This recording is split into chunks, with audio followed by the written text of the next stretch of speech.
Attorney Borges. And hi, Rochelle. Okay. And audience. Hi.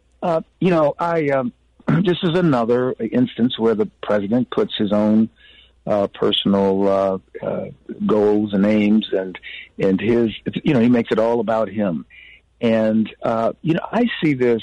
We've got the National Defense Authorization Act, which is going to supply our military with money to buy all the armaments we need, and the salaries, and a 3% increase, as you said, for the military.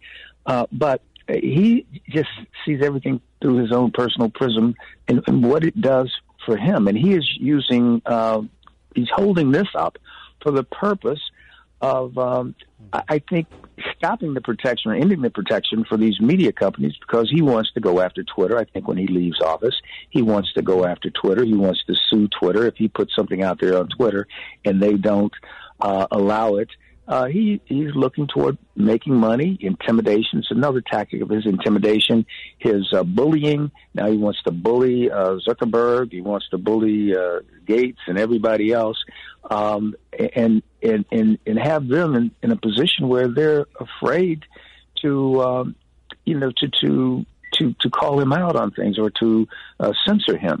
And I think one of his goals is to create this big Trump communications empire, and he wants to be able to say whatever he wants to say, whether it be social media, what have you. And it's just despicable to tie this to the National Defense Authorization Act. And we need to protect this country, and say when the president takes office, it's to protect the people of the United States and our country from foreign and domestic threats. But he's tying the two together, and he's getting some pushback even from the Republicans on the Hill. So they may override his veto, and they're trying to hesitate on this, but they may override his veto even if he were to veto it. So that's what I'm hoping, and we could have that bipartisanship on both sides, and we need it. Yeah. So, Rochelle, what are your thoughts on this? Because do you think that this is going to have an effect going forward? Because we are now in a time period where we're going to be reorganizing the way that we are perceived by the world as we move into a new administration. And also we're going to be, sort of brought to the table concerning whether these kinds of things that we're doing about censorship, it seems like we have a democratic society, but we do have to make sure that we do have some safeguards on social media, right? And absolutely. Yeah. So what, absolutely. And Attorney Borges really spelled it out really good, and I think that we have to protect our children from this also on media.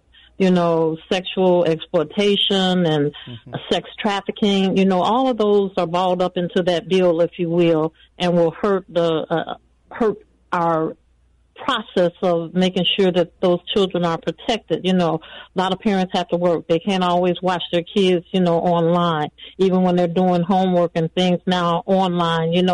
There's been predators coming on doing crazy things. So you hear that all the time, so we do have to stand up for that. And you're right. It has to be bipartisan. It's everybody's problem. It's just not one side. It's not red. It's not blue. It's red, white, and blue, and I always say that because that's who it affects. It's just not a group of people. It's all the people.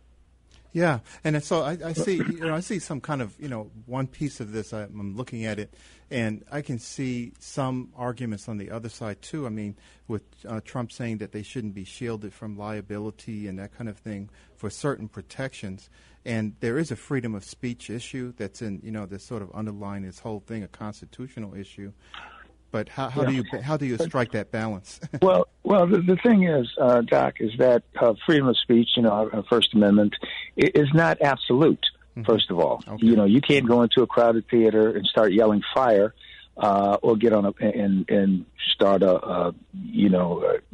what happened up in what was it, Epitome, when one thing happened, somebody sprayed some of that gas or whatever, and it started a stampede, and a lot of people died as a result of that. So you can't go into a theater and say fire. You can't get on a plane and yell, "I've got a bomb." you know, and say, well, hey, well, that's my First Amendment right to say whatever I want to say. So that right is not an absolute right. And if you get on Twitter saying things that are just patently untrue and could be dangerous, I've got a bomb, or I'm going to bomb the federal building tomorrow. I'm taking a bomb to the Empire State Building, and it was all a joke. So you have to have some, you know, censorship of some limitations on your First Amendment, freedom of speech. But you also have to shield, you know, as you said, shield them from liability, because people will put crazy things out there on social media, and you know, they can't be responsible for everything. They can't censor everything immediately. But when it's brought to their attention, they should be able to do that. So there's a delicate balance, as you were talking about, between freedom of speech and ability to the liability protection there. And Trump, you know, it's all about him. He wants to be able to put whatever he wants out there on social media, and he wants to be able to sue them should they not allow him to say what he wants to say without some caveats or some warning, or you know how Twitter does and Facebook and so forth. They can remove articles from there that are dangerous and patently untrue, and they have to have some protection. Yeah, and you have to have some kind of. You sounds like you have to have some kind of moral, ethical base for making those determinations, you know, or you know, if not a legal basis. Because what you were talking about, I was thinking, well, you know, yes, I would like to see Facebook have some kinds of provisions that offer some protections, but then I don't want to see someone going after them as a suppression of freedom of speech. And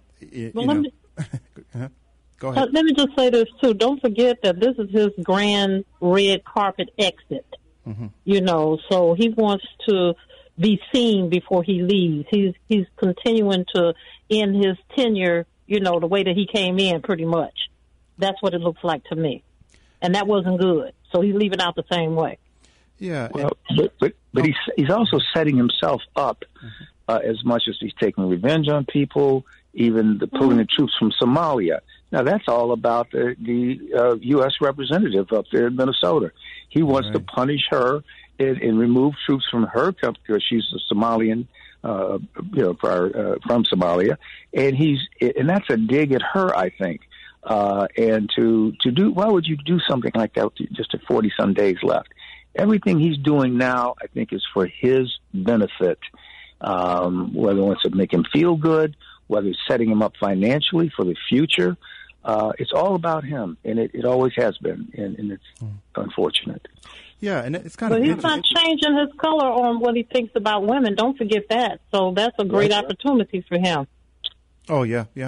And one of the first, the most important thing that, and actually, you know, having served, both of you are veterans. We have veterans who are listening, but the first duty of the country is to protect its people. And, you know, so when we start talking about the Defense Authorization Act and all of that, this is something that is essential, and it's definitely needed by our country to be in place and to be passed, right? And Absolutely. When it comes up, it should be passed. But we also have the issue of, you know, having this thing about, you know, freedom of speech and those kinds of things, and bullying online and all that. That's also a protection that needs to be afforded to the people, that we need to be protecting people, but we need to do it without a politicization of it. Right. Yeah. And the thing is, you know, you talk about the National Defense Authorization Act. You know, $740 billion is a lot of money. And I think you may know, as I know, Doc, how, and Rochelle, that money is wasted in in defense. We know there's overspending. You know, President Eisenhower, reminded us of that. And that was one of his greatest fears, was the military-industrial complex. But, and our budgets are so much higher than other countries. But nonetheless, that's a different issue. But, you know, to hold up funding that is outrageous for his own benefit of being able to sue. And you can believe that he is going to put things out there on social media once he leaves office that are going to be outrageous. And he wants to be able to sue them should they somehow censor him, censor his tweets and so forth. And it's about money again, himself and money. Yes. Yeah, and I remember, in the article, the CNBC article actually, really talked about Representative Adam Smith. He's a Democrat from Washington, and he's the chair of the Armed Services Committee. And he said that, this doesn't make any sense, that President's fixation with Section 230 stems from his personal fights with Twitter. And he said, to be clear, Mr. President, Section 230 repeal wasn't included in the House or Senate version of the NDAA. Smith tweeted that out on Wednesday, and then you're mad at Twitter. We all know it. You're willing to veto the defense bill over something that has everything to do with your ego and nothing to do with defense. And so, we have to really look at, what these legislators are saying, and they have to actually, it's time for people to speak up and to defend our nation and our Constitution and our rights. But, right. What I'm going to move on to is that we are, running a little bit short on time, but what I wanted to do was to get your impressions and your reflections on the year 2020, some of the things that you think are important for veterans to hear and know about, what their service means to us, and also things about what's going on in the world, how you feel about things. And I'll start with Rochelle this time, and give us a sort of a little bit of a synopsis of things. I know it's a changed time. It's a lot of things are happening right now that are problematic for a lot of people, with people losing jobs and those things. But there are other things happening too. So what's your reflection on the year? My reflection on this year was that, it was really hard for women. I want to say that. It was hard for everybody, but, by women being the majority of single households and, subjected to, loss of jobs, working less employment than males, and then we had the military sexual assault and, things like that really, really put a stain on our nation, as well as there was some watered down provisions, if you will, that the courts weren't working the way that they normally do. When you filed a complaint, they weren't necessarily giving you an answer right away. It was so many things that were in the way of normalcy, if you will, to be able to defend yourself, help yourself, and or to sustain your only livelihood, in a way that you normally would have been able to, because you had really no outside help. Everything was on the inside, and it was just shut down. It was a watered down version of it, And I think looking forward to the new year, veterans and homelessness, and that's a challenge. It's always been a challenge, but it really took a hit this time. And I think there's so much more to do, and I hope that, the voices will be louder, the trumpets will be louder, the marches will be more, and that we stand up for what's right for our veterans and particularly for our women. Oh, excellent. Well, that sounds like a charge. We got to get on your ship and move forward. Yes, sir. There you go. And Ernesto, Yeah, I this year, of course, on a very personal level, was the worst year of my life because I lost my wife of 28 years. Yeah. And so that's first and foremost on a very personal matter, just devastating, how devastating it can be. Yes. As to other matters, I call this the year of enlightenment because of a number of things. It kind of enlightens. I think we've been enlightened as to what one person can do. As we look back in history of a Hitler, of a Mussolini, of a Stalin, you can see what people think that one person can't make a difference, but one person can make a difference, a huge difference. Yeah. And whether it's a Martin Luther King on the good side or Donald Trump on the bad side, one person can, especially when they have the power that he has, and how he can line people up. I mean, if you look back at the 1930s, how this man was able to appeal to great masses of this country, and we begin to see just pulling the cover off of things like racism. When you have people who will vote against their own interests just to maintain, say, white male supremacy in this country, and how if you're out there, some of these people are Trumpsters, and you can't say that it's logic that they're employing their good sense, their wisdom, their logic.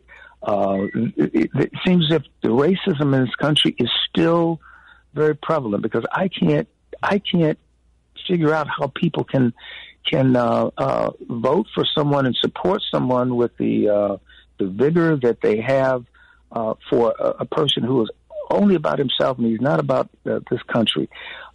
It's